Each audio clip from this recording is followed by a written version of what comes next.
Hey, Brian from Garage Mahal. Today I am going over body clips, and if you've ever had them, sometimes they get stubborn.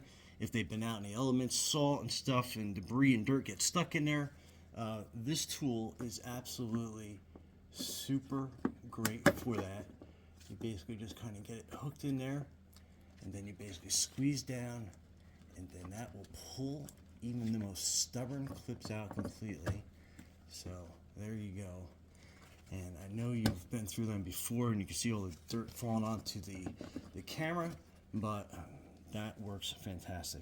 Anyway, Brian from Garage Mahal, thanks for watching, and be safe out there.